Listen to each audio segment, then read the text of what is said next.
Sure. Hi, everyone. My name's Holly Hill. I'm the executive director of the Gallatin Watershed Council. We're based out of Bozeman and we serve the Gallatin Valley. And I've worked with the Watershed Group since 2017, serve on the board of Montana Watershed Coordination Council. I'm super excited to be here. And yeah, hopefully we can have kind of a intimate conversation around conservation policy work. And then Katherine is with her as well, the water policy manager with Mm. Gallatin Watershed Council, which is a very cool new watershed council, sorry, which is a new position, newish. And one of the reasons we were excited to have them both come today. Mhm. Yeah, hi, I'm Katherine Berry, the Water Policy Manager, and really excited to be here today to talk about water policy. I've been in this position for just over a year, so as Amy said, it's a pretty new program for the Watershed Council, so we're excited to do some shared learning here today. I think what will be interesting today and why it was fun to host is that there's not a ton of experience within our watershed community with policy and how at that very kind of community level our groups should engage, given that most of our groups don't have an advocacy angle per se, or lobbying especially is not part of the repertoire. And so I think it's really interesting to hear from Holly and Katherine today about one watershed's approach, because there are similar questions that other watershed groups have. And so we're hoping this can help them navigate towards some of those answers. So with that, they don't actually have slides, which is totally great. And I'll stop sharing this slide so that we can turn it over to them to give a little bit of background on how they got here. And then as we wrap up, we will share, if you're not sure already, how to check out what's going on in the Montana legislature right now. Awesome. Thanks, Amy. So I'll start off. Again, Holly Hill, Gallatin Watershed Council, and Amy had asked us just to share a little bit of our story about how we came to be engaged in conservation policy as a small watershed group. As she said, that's not very common, including for us in our 20-year history, to be super advocacy oriented or take a stance on many policy related initiatives. But I wanted, before I hand all of that over to Katherine, I just wanted to spend a few minutes talking about how we do our work, because I think that impacts a lot of how we approach policy engagement. And so the Watershed Council was established in 2014, really by just a group of concerned citizens in around the Bozeman community that were worried about water quality and how much water we had available for our community. Our mission is to guide collaborative water stewardship in the Gallatin Valley for a healthy and productive landscape. And like most watershed groups across Montana, we work in areas of watershed restoration. We partner with WGM Group on several contracts to help get restoration projects done. We do a lot of education and outreach, trying to change behaviors around how people are approaching their water consumption and understanding where their water comes from. And then we do a lot of watershed planning. So bringing different stakeholders to come together and think about how we are using and managing water together in the Lower Gallatin watershed. And so I think MWCC has coined the watershed approach. Maybe it's an EPA term actually, but I think a lot of our watershed groups utilize the watershed approach to guide our work. And for us, that means that we're using science and data to inform our decisions. We're really making it a priority to listen to our community and all of the diverse stakeholders and to find common ground around all of the issues that we face together. About 4 years ago, we established the Gallatin Water Collaborative, and that's a group of over 40 different stakeholders. It includes government agencies, the different municipalities like the city of Bozeman, Manhattan, um, Belgrade, different conservation groups, ag producers, realtors. All of us are coming together to really connect and listen to each other and plan for a future that has enough clean water for all of us to thrive. And we realized in the first year, we spent about a year coming up with a list of prioritized actions that we felt like we all wanted to work on together. There are several things that many of our groups are working on separately from each other, maybe that we don't all agree on, but we found those areas and issues that we did agree on and wanted to work on together, and that we felt like we could leverage each other's wisdom and experience on to work on together. And we realized as we developed that list that many of those things required engaging in policy. So things like managing stormwater in a way that didn't degrade surface and groundwater, things like developing watercourse setback recommendations, those were things that we couldn't just do on our own without engaging in some sort of policy initiatives. Um, and really, maybe despite some of my disgruntledness about not wanting to engage in the policy arena because it felt complicated and wasn't part of my background, and we had enough to do already. It did really feel like, in order for us to manage our water resources as our community continues to grow, that really policy sets the stage.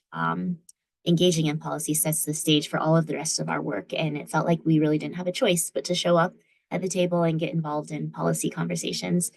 Um, since I've started working at the Watershed Council, and probably before that too, we get calls, maybe not once a week, but pretty regularly from um, concerned citizens that see a development going up that might be impacting a wetland, or maybe it's in their backyard, and they see some connection to water and would like us to show up and oppose a development or have a public comment, really talking about the water impacts. And several years ago, we were doing that to some extent, at least in the cases where it felt like there was a big impact and we needed to show up to do that.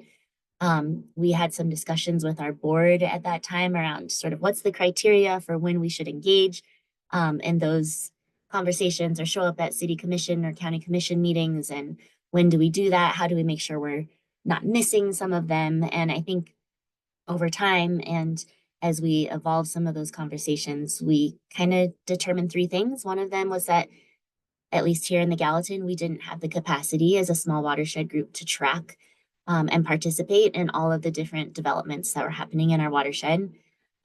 Secondly, we kind of realized that maybe that wasn't the most effective approach, because by the time you show up to give public comment at say a county commission meeting, it's really too late to have a much of a say on whether that development moves forward or not.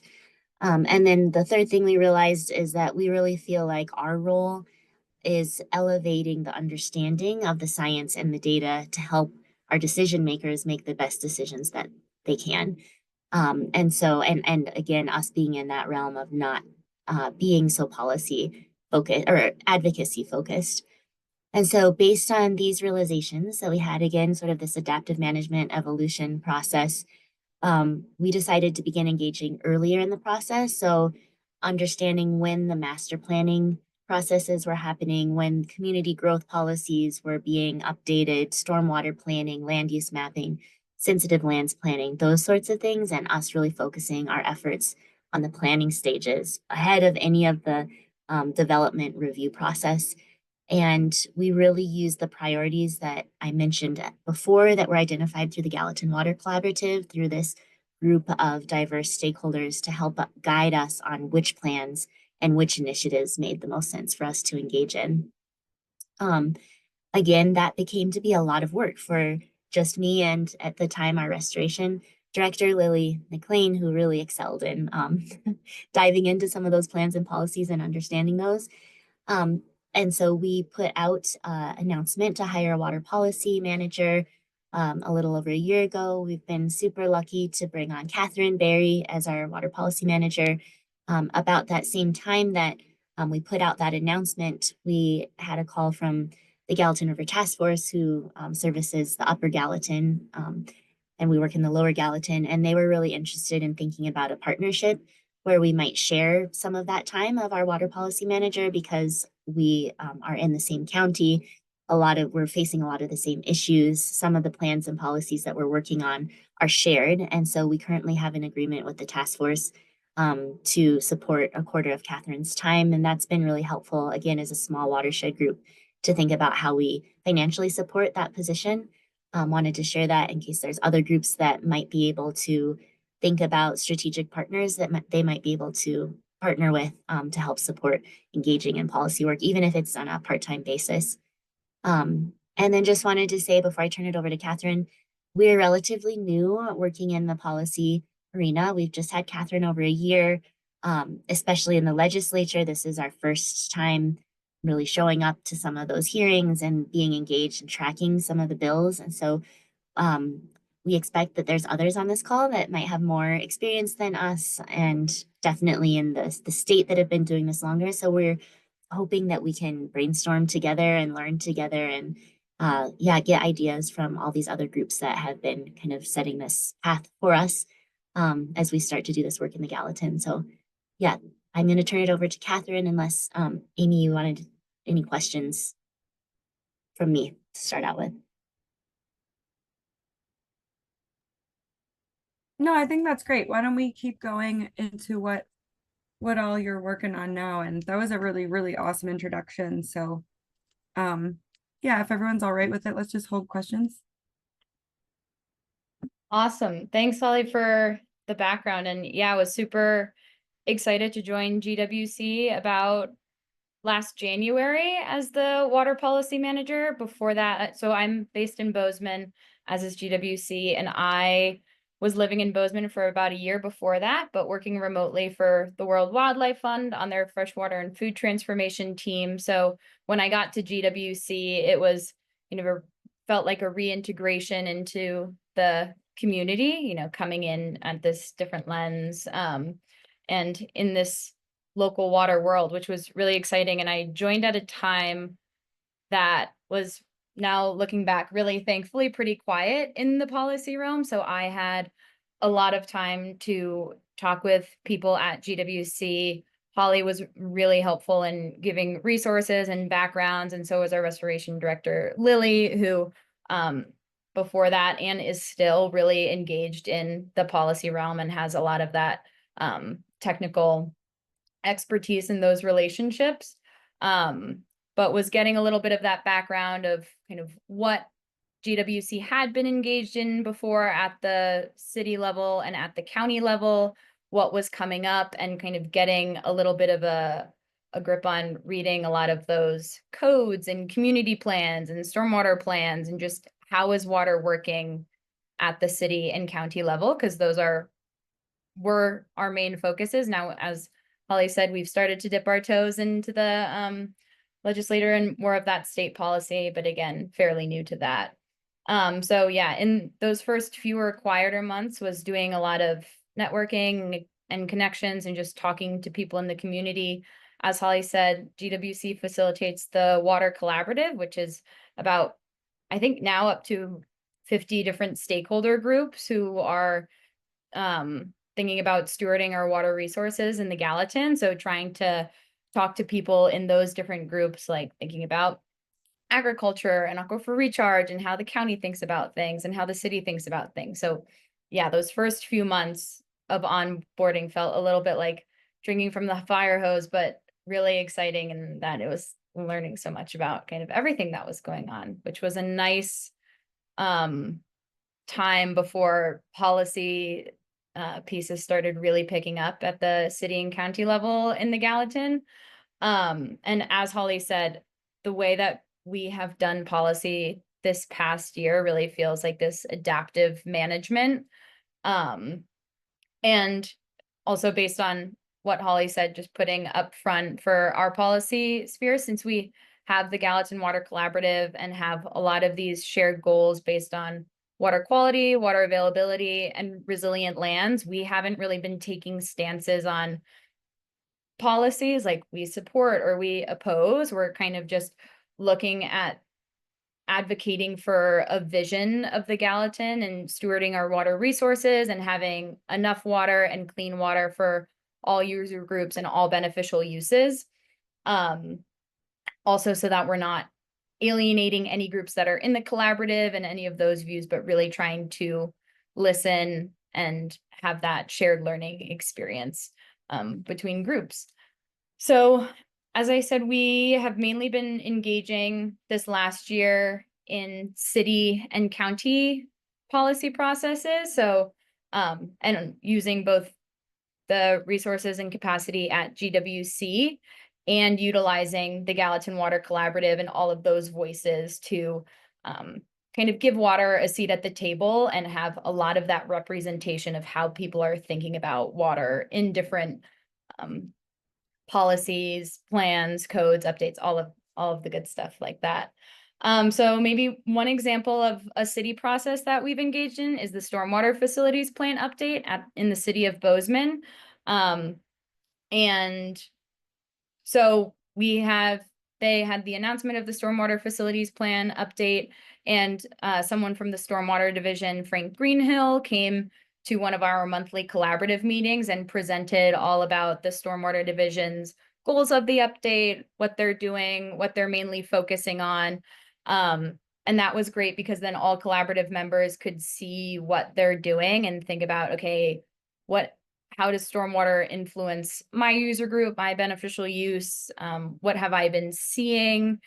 And based on a lot of the feedback and comments from collaborative members, we formed a working group around open channels, because one of the goals of the stormwater facilities plan update was thinking about how we're thinking about open channels in the city of Bozeman, how we're utilizing them for stormwater, what some of the opportunities and what even a program would look like just general scoping of what that could be.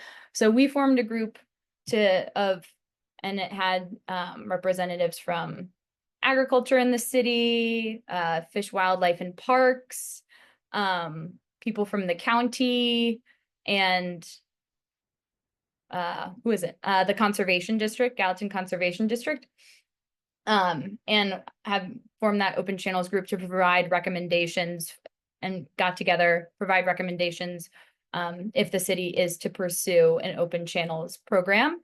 And then that working group now lives on, and the city is updating their unified development code, which is code that basically guides land use and different development decisions and regulations. And so thinking about, again, in development review, subdivision review, how are open channels impacted and how can water be better represented at the table to improve some of those protections. So that's one of the city processes that we've thought about and mainly been utilizing the collaborative in.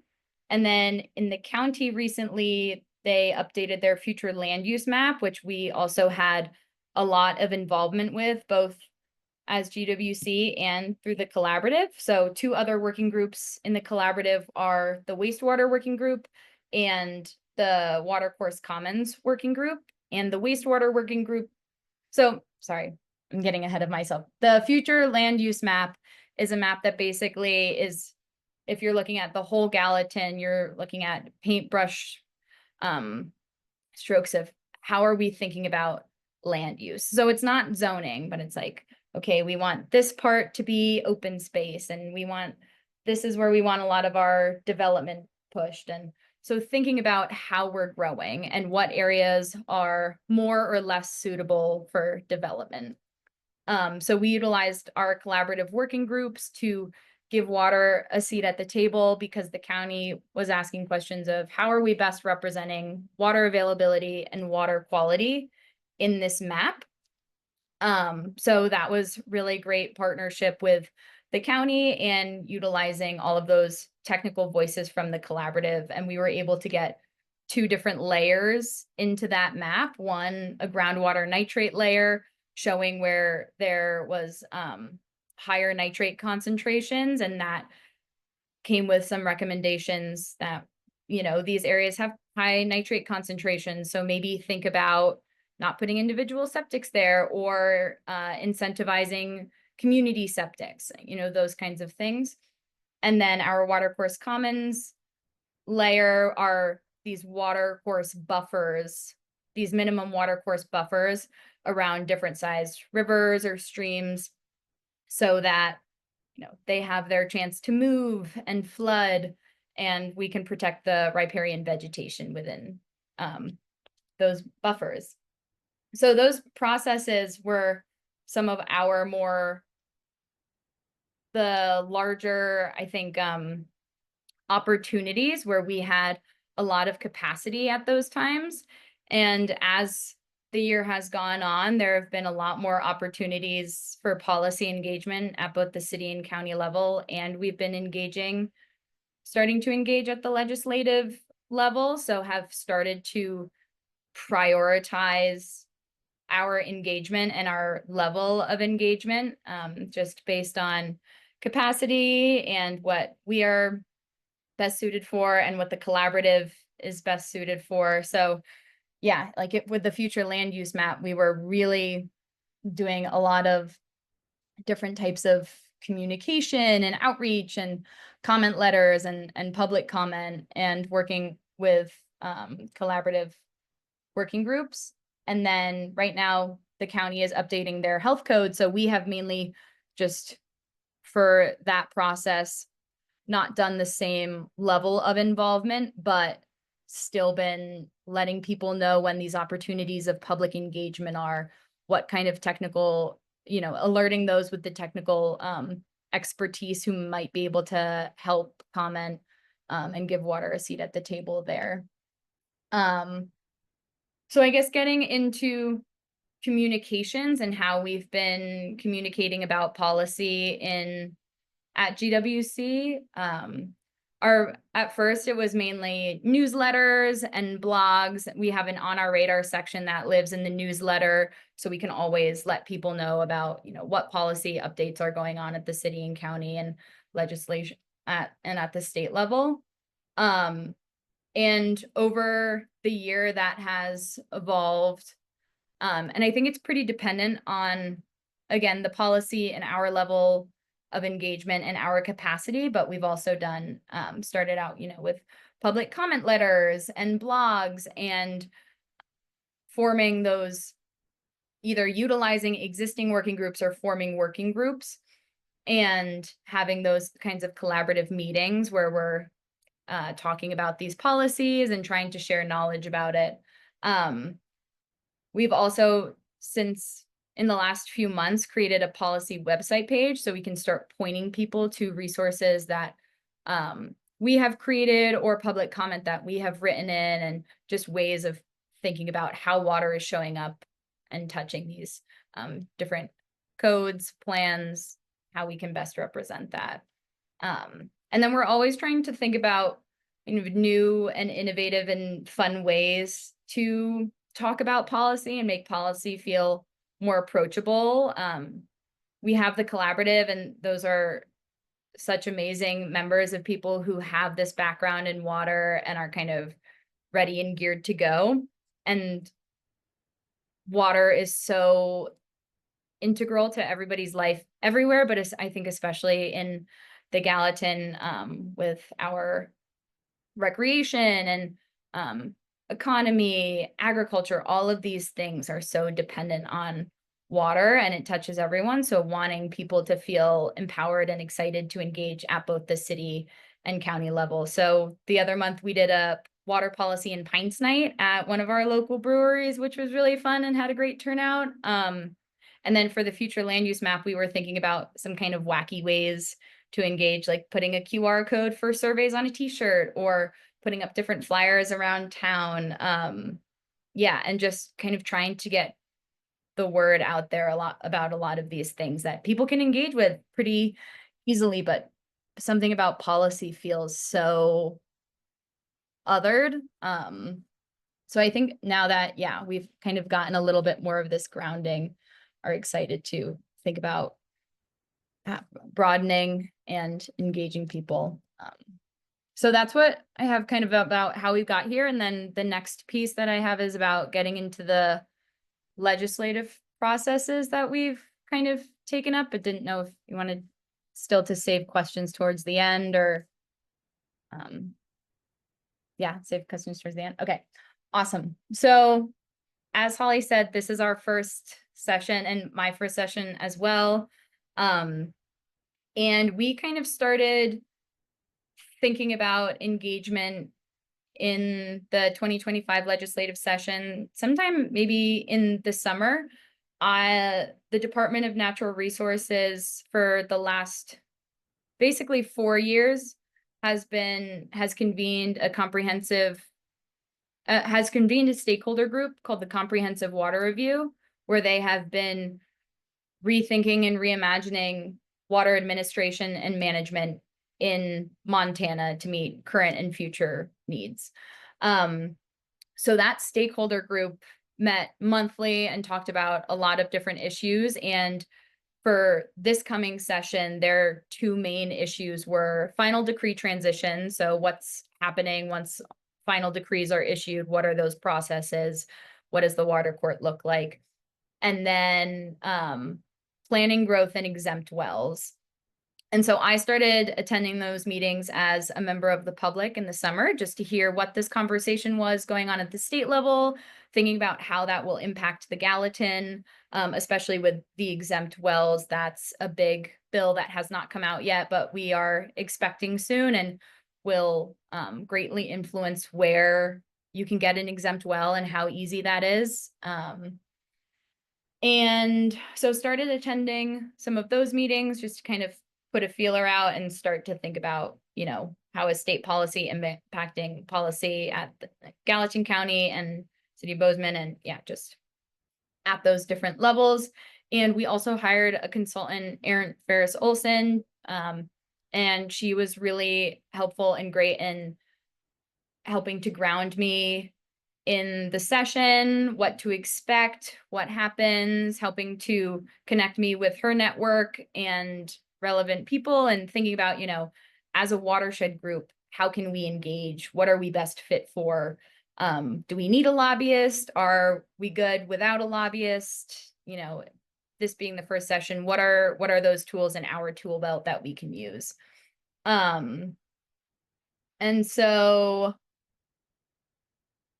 yeah, with Erin, that was really helpful, and we created kind of a loose engagement plan, just trying to plan for the session about these are the potential things that a group like the Gallatin Watershed Council could do. During this time, we were also engaging with the collaborative and having their wheels turn as well about what was going to be coming up in the session, and if we were to be doing more engagement with collaborative members, what that might look like. And also, again, building that shared knowledge about how different user groups are thinking about these policy issues and how they impact their user group and beneficial use. So we had one meeting last fall where two people from DNRC came and presented to the collaborative about some of the policy recommendations coming out of the Comprehensive Water Review, which was really a great kind of insight on some of these major water bills that we can expect. And then just last month, we had another collaborative meeting about the session. And so that, again, we can all learn about what people are tracking, how people are thinking about different bills. And that was a broader conversation than just the Comprehensive Water Review, because it was, you know, any of the water bills, land use bills, nutrient bills, these things that are coming up that are impacting people. So we are, as we've thought about this session, it is again a capacity question because there's so much going on at the city and county level. And that's kind of our bread and butter, especially because our collaborative members have this local technical expertise and are really kind of ready to go on those fronts. And we have these local networks to engage in policy here. And with this session, I think we've been thinking about it in a similar process of how we engage at the city and county level, but are still trying to find our place and our engagement, especially since, again, there's so much going on. There's so much we're asking of ourselves and of others to give water a voice at the table. So it's still a learning process, but right now we've been tracking different bills. We're going to, we're hoping start sending out emails just about what we're tracking, potential engagement opportunities of that week. I think our big thing for this session has wanted to be knowing what's going on, but not over promising and under delivering in terms of us communicating what's happening with our network, because we don't have anybody up at Helena. You know, there are a lot of great resources already out there that are being tracked. And I think us just dipping our toes, we've been utilizing a lot of other organizations, bill trackers, and those who have lobbyists and are there day to day. Yeah, so it's been great so far. And I think a cool learning experience to see in action how we're thinking about this state policy will impact the Gallatin, or the state policy will impact, you know, how the health department can utilize their jurisdiction in different decisions. Holly, is there anything I'm missing there? Sorry, that was just a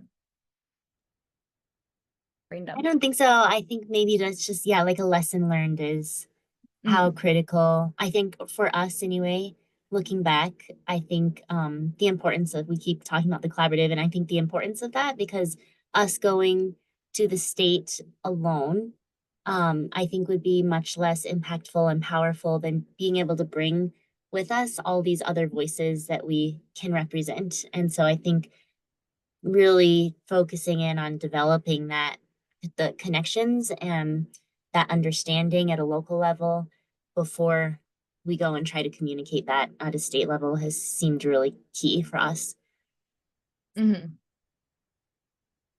Yeah, I think so too. Some of those lessons learned of leveraging the collaborative, and also, as I've said, prioritizing our engagement. And I think that's a constant learning. And because sometimes, as I said, like when I started, there wasn't a lot of things going on at the city or county where we needed to engage. So it was kind of a lull, but now there's like 4 codes being updated at the city level and a bunch of different things going on at the county level, and all of them impacting water. And then also this umbrella of the state, and recognizing how important state policy is for what is happening at the city and county level, especially when we're thinking about things like land use planning or zoning, or you know, all of these different things that kind of yeah, just allow us to look at water resources and this bigger picture, just not just across kind of across lines. So Well, thank you too. Yeah, we can just open to questions. I definitely have maybe one or two I'll just start us off with, but I'm wondering, for those processes, do you know what time frame they make those adjustments? Or if once some of those policies will go through, then you'd feel like you actually would have time to open them up to other projects? And that's a sub question too. Like, I guess it'd be just interesting to hear about how much expertise you feel like you've had to gain to make comments that are meaningful for the group.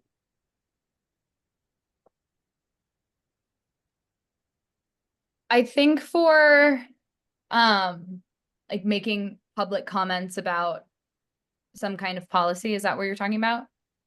Yeah, and especially when it kind of on like these different stormwater plans, or because there is a large range and types of plans that you're able to look at.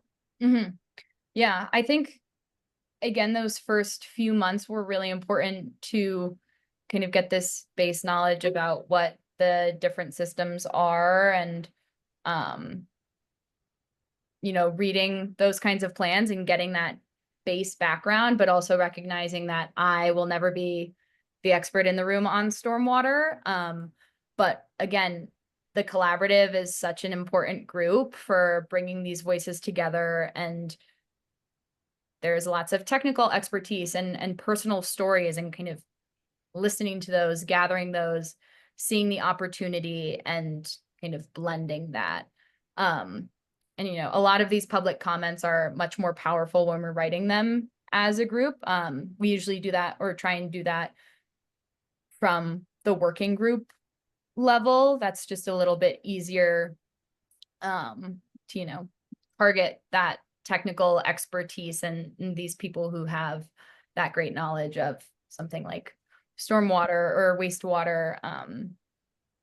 But yeah, I think it's been a lot and a great experience to build that background for myself so that I can better listen for those policy opportunities when we're meeting in these working groups, or, when I'm at a commission meeting and they're talking about these things and I can say, oh, well, they're missing this, or just being in the collaborative and in all of these different conversations, hearing, oh, well, I heard this user group say this about water, and this is how they think about stormwater in this other group. And I'm seeing these opportunities, and then we're getting these working groups together, relaying what we're seeing, they're telling us what they're seeing, and then we're writing that comment. So I think the long way of answering that question is getting some of that background, but really using our network to help make that powerful and fill in a lot of those gaps. Maybe one quick clarification there too is that most of the entities that are managing these plans or policy updates are stakeholders in our collaborative. So like the stormwater division of the city is a stakeholder. Our county commission and county planning department that did the flume process, they are part of our collaborative. And so we have those relationships established where, we can read through the stormwater facilities plan update and maybe not fully grasp all of it, but it's pretty easy to call up Frank at the city stormwater division and get some clarification. And so I think, again, prioritizing those relationships and getting to a comfort level where it's pretty easy to pick up the phone.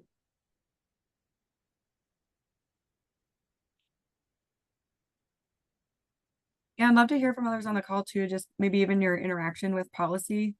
If you all do have policy interactions, kind of in your day to day. Because I have some other questions, but I'll make sure. Excuse And me. I can stop recording. Sorry, I should ask. Do you guys want me to just stop recording for questions? Whatever works for you guys. Okay, just let me know if you want to ask something that you feel like you'd rather have offline. It was more just a comment. My boss is, I believe she was on the DNRC shareholder group you guys are talking about. So lately I have been relying on her for a lot of these updates. She's also very active in Helena and stuff. So it's nice having her when, I may have some busyness or things going on, so I can't set time aside to really focus on the session. But I wanted to make a comment that I recently in November got to participate in a behavioral, like social marketing class that just talked about behavioral change and how to do that. And I wasn't sure if you guys were familiar with that. And it sounds like if you aren't familiar, it'd be really helpful for your mission of like getting people involved with water policy and stuff. So if you don't know what that is, I'm happy to share that resource. But if you do know, that's awesome because it was a really effective class. Yeah, thanks so much, Justina. I think we did have an attendee, which is our community engagement manager, Tess Parker, attended. But was it community-based social marketing? Was the title of that? Yeah. Yes, And and I recognized her name. Okay, yeah. Sorry, yeah, I remember that. Yeah, that's great. So definitely, again, that was something that I think several members, including DEQ, several members of the collaborative had attended, and they're like, this is like the silver bullet for ed and outreach. We all got to start doing this community-based social marketing. So we're planning to we have monthly meetings to try to elevate our sort of foundational knowledge of the collaborative, and community-based social marketing is on the list for this year for the full collaborative to better understand kind of what some of that process is and how we can use it. That obviously, right, I said we can't only rely on behavioral change to do some of these actions. We have to have policy, but the behavioral change is huge also. So once the policy is in effect, I think that finding a process, and that's really hard. Like, it's hard to get people to change their minds and their hearts and minds, we like to call it. That's a big one. So I appreciate you mentioning that. I'm excited to learn more about it myself. Yeah, that is a really interesting comment. We attended as well. And that is interesting, even Catherine, as you were saying, like the different way to try to, I was almost like, maybe we can get rid of the word policy. And it's just back to reminding of like, it's like a civic duty, or it's a civic event, or it's a something that doesn't even have the word policy, especially when it is engaging at that actual planning level, where you shouldn't feel that your comments, they're not written in stone, like it's the discussion level. So hopefully it's more comfortable and welcoming versus your comments are on record and will be held against you.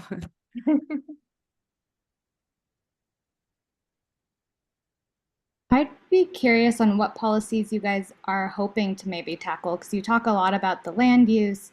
I know, so I'm actually in the Flathead Valley, and development is huge. And so one of those things for me when I think about policies, like, can we make sure that all new development have like stormwater as part of like what they have to build into their like policy? And maybe it's here, but I just don't see it when I look at the new builds. Or like certain things, like, are those, like, I'm still trying to figure out where you guys are trying to go with this conversations. Are those the types of conversations you're having, or what you're looking for from just this Zoom call? Like, where would you guys like us to discuss anything or bring up ideas?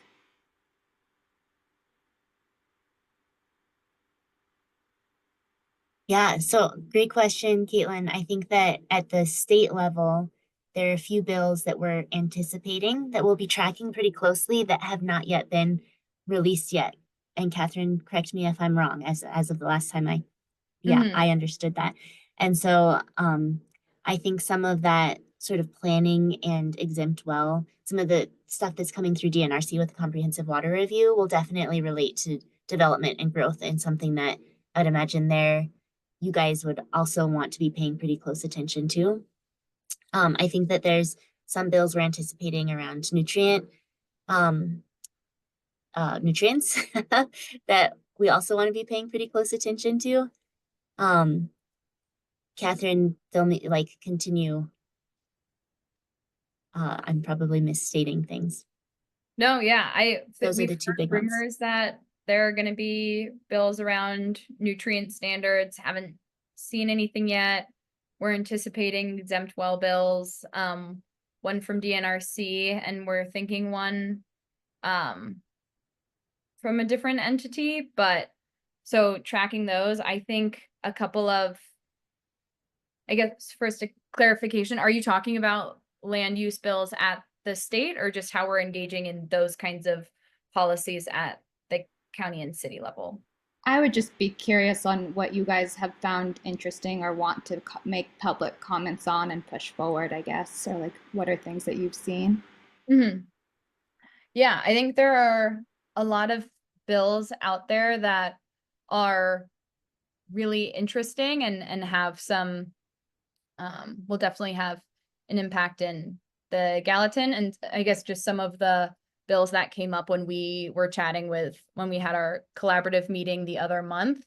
One of them is House Bill 256, which is the creation of Montana Water Trust and special revenue accounts. They're one of the bullet point summaries from that bill is that 10% of that revenue account will go towards local pilot projects for water storage.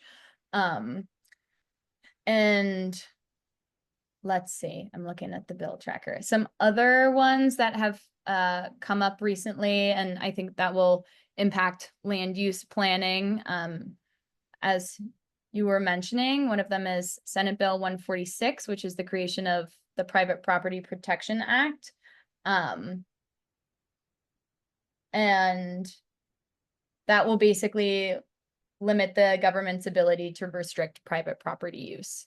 And one other is Senate Bill 262, which is exempt subdivision water and sewer plans from environmental review. So those are just a few of the ones that we've been looking at and tracking and hearing from collaborative members that they're also looking at and tracking. Amy, would it be worth pulling up the bill tracker? I don't know, Caitlin, if you've seen that. and been able to search for bills yourself, but if anyone's interested, I think Amy had it ready to pull up and could kind of show you guys that process. Yeah, I'm happy to do that. And it is interesting. I mean, you know, as I'm hearing there's some really interesting roles that MWCC can try to play in the next like interim as things move forward on how we can organize or learn how to talk about certain things. It's interesting for me to hear, because I have followed it so closely in past years, that the exempt wells are tied to land use, because that is a whole other box of worms. And Montana has such an interesting history with the way that land use bills seem to fall out at the state level. So I will be very intrigued as well to listen in. And I'm happy to, Katherine and Holly, if you want to stay on for like 2 minutes afterwards, I can maybe suggest a couple people to reach out to for those, but you probably already have them on your radar. Yeah, that'd be Okay, awesome. can you all see this well? The Bill Explorer.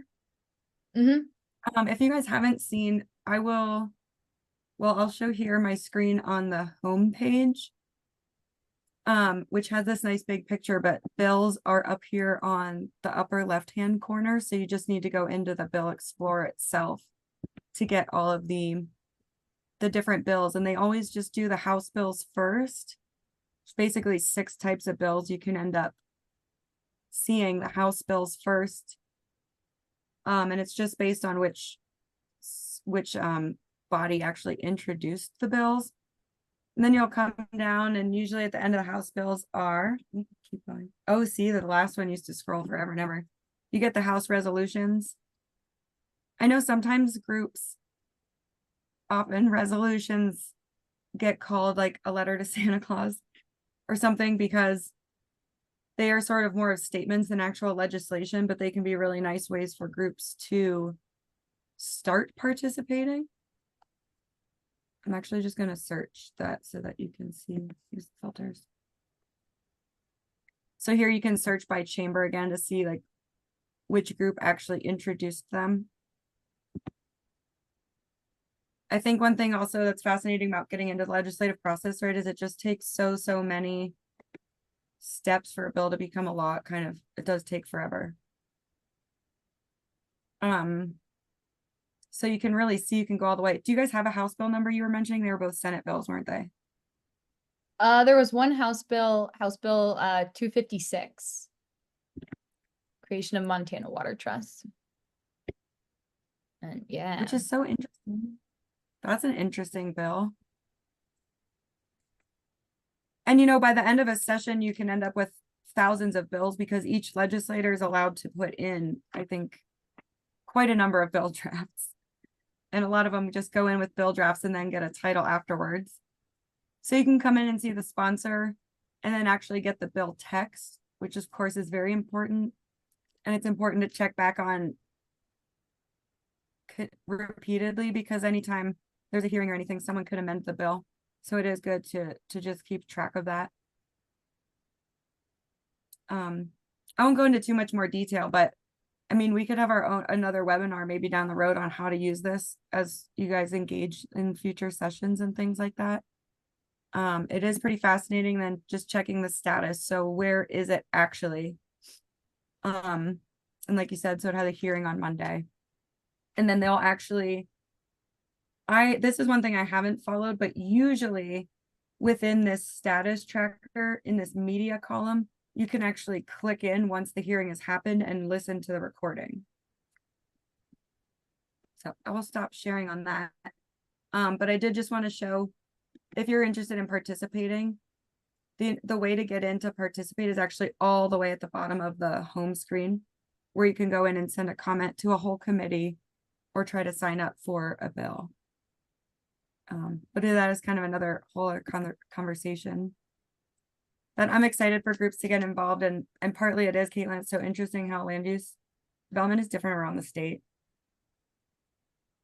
I think we've been pretty reliant on some other groups like Montana Environmental Information Center and the Clark Fork Coalition's Water Watchdog and Montana Free Press. Like, yeah, there's just so much in addition to what Amy just showed us that can help summarize some of the things that are pretty relevant to all of our watershed groups.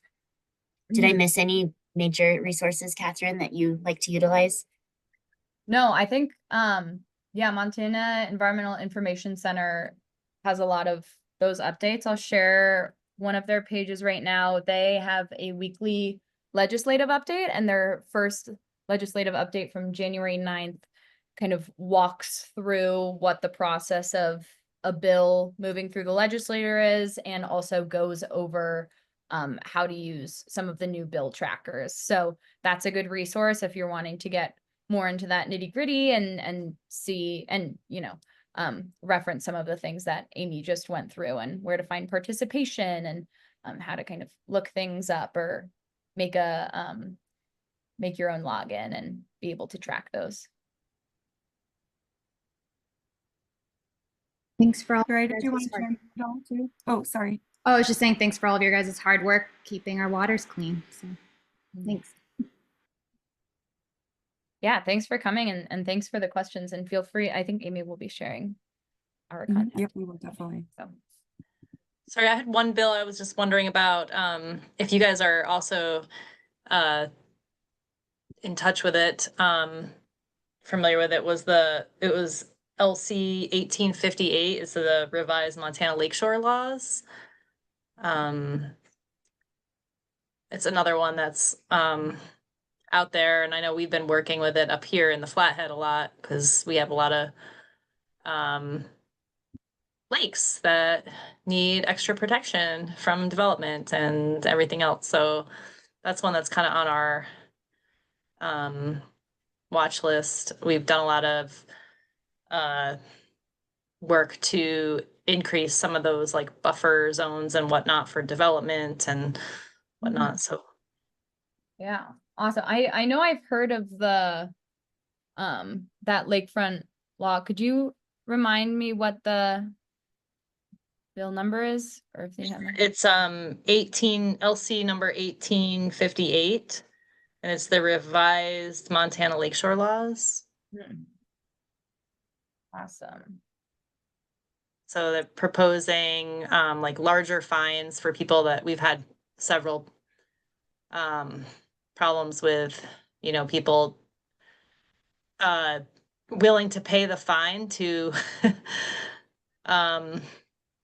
not follow the regulations. So, increasing those fines, and then also trying to increase and, having like the contractors be responsible for some of that as well, because some of them are landowners that, aren't from here and maybe don't know the rules and regulations. And so the contractor is kind of being a liaison and, responsible for those actions if they're not within the lakeshore protection zones.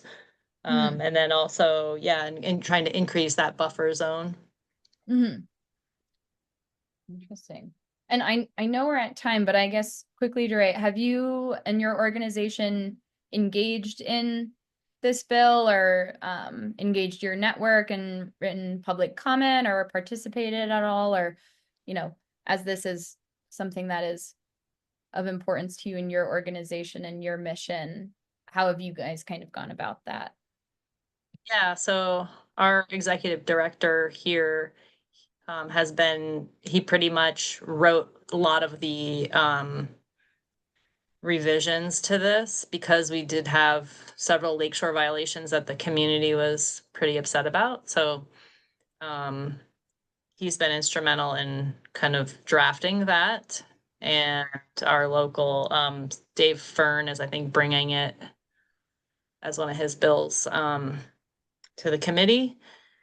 And so, yeah, we've had, I guess, a lot of been pretty instrumental in kind of following that through. And I think Mike will be probably over in Helena for when it does come into when the hearing or whatnot is for that. I'm not sure of all the right words for that, because I'm kind of new to the legislature stuff too. So Same. Yeah. Well, it's also always awesome to know how other groups are engaging and at what level, and kind of, when there's a million bills that are impacting water, which ones you're prioritizing, and how that process is. So always excited to learn more about other processes.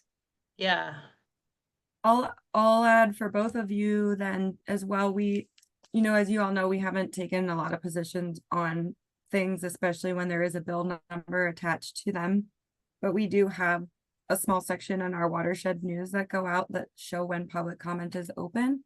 So if you do want us to ever just say like, hey, this bill is up for public comment, very generic, we won't take a position or anything, but people can hopefully read for themselves. But, and that's the point, they can comment how they want, but we'd be happy to at least highlight that there's comment open on some if you all would like, for that bill as well, Dre. So yeah.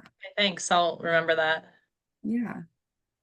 Well, cool. We should wrap it up here, but I'm glad we were able to get more conversation going. I'm sure this won't be the last. But I do want to make sure I'll just give you 2 quick little announcements from MWCC, other than thank you so much, Katherine and Holly, for doing that. And I am really looking forward to sharing this model. I know some of the people that were registered but not able to attend, hopefully will be able to watch the webinar and get a little bit of information to get started. Because so many questions, especially in Western Montana, about development impacts. And because there's not a lot of statewide planning, I think figuring out how to really participate well locally is super important, and you guys do have the expertise. So it's exciting to see happen. And then on our part, since we are downtown Helena, we host these awards every other year. So I just wanted to put a save the date out in case you all are in Helena. March 13th, it's the week after the legislature fires back up after their midterm break. So we will be giving out 3 awards with the Wetland Council. And then I just want to put a quick pitch in for next month. We're going to talk about stream gauges. This has been another kind of issue rumbling under the surface and has a lot of importance to some groups. So we're going to have Tracy Went, another board member, and Matt Norberg from DNRC talk about how they were able to refund their a local gauge in the Sun River, but also just kind of how the process actually works and who can move money around for gauges and all that. So we invite you to that, but just thank you all for joining and enjoy the rest of your weeks. And we'll make sure to follow up. Awesome. Thanks for having us, Amy. Yeah, thanks, Thank you Amy. so much. Thanks. Nice to meet you all. To meet you all. Have a good day. You too.